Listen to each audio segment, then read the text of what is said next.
sa lugar kung saan nakita ko ang isang kilalang tao. Noon, akala ko lahat ng tao na mamatay ay napupunta sa langit, na lahat ng nagsisimba ay napupunta sa langit. Ngunit mali ako dahil nakita ko ang isang papang naghihirap sa impyerno. Tinignan ko ang kanyang mukha at siya ay si Pope John Paul II. Sinabi ng Panginoon na, "Tingnan mo anak, ang isang papa ay naririto dahil sa kanyang hindi pagsisisi. Walang makasalanan, walang taong sumasamba sa anito, walang sakim at sinungaling ang magmamana sa aking kaharian." Oo, marami siyang bagay na nasabi, ngunit kailanman hindi niya sinabi ang totoo. Kahit alam niya ang katotohanan, pinili niya pa rin ang pera kahit siya ay nangangaral sa mga tao. Hindi niya sinabi sa mga tao na totoo ang impyerno at langit, at ngayon siya ay naririto.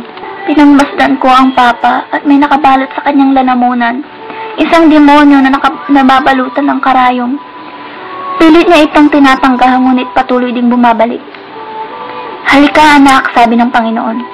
"Ipapakita ko sa iyo ang buhay ng papang ito." Pinakita ng Diyos ang buhay ni John Paul at nakita ko kung paano siya mahalin ng mga tao. Iniidolo siya ng mga tao imbis ng Panginoon. At sinabi ng Panginoon na napakaraming tao na hahatak ng Papa na akala nila sila'y maliligtas nito. Ngunit sinabi ng Panginoon na walang sino man ang makakapagligtas sa isang tao kung hindi siya, wala ng iba. Gusto ng Panginoon na tayo lumapit sa Kanya dahil tayo mahalaga para sa Kanya. Tayo ay mahal niya. Pinakita ng Panginoon ang lugar kung saan maraming taong naglalakad papunta sa impyerno. Maraming tao na naglalakad papunta sa lagusan na may kadena sa paa at nakasuot na itim na damit. At habang pinagmamasdan ang mga ito, nakita ko ang dalawa kong pinsan na naglalakad papunta sa lugar na yon.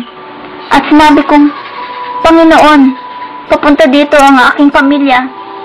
At sinabi ni Jesus, "Anak, ang mga taong nakikita mo ay mga taong hindi ako kilala, at ang dala-dala nila ay ang kanilang kasalanan. Sabihin mo sa kanila na pumunta sa akin, na patatawaran ko lahat ng kanilang mga kasalanan, na nakabukas ang aking mga palad para hintayin sila. Sabihin mo na sila ay naglalakad papunta sa lugar na ito, na pinili kita bilang isang bantay na nangangahulugang ikaw ay magsasabi ng katotohanan sa kanila." Sinabi ng Panginoon na maraming tao naglalakad papunta sa lugar na iyon. Mga sikat at mahahalagang tao. Gaya na lamang ng isang tao na pinakita sa akin ng Panginoon. Kilala siya sa buong mundo, ngunit siya ay satanista at hindi ito alam ng marami. Nakipagkasundo siya sa demonyo upang makamit ang kasikatan, ang katanyagan.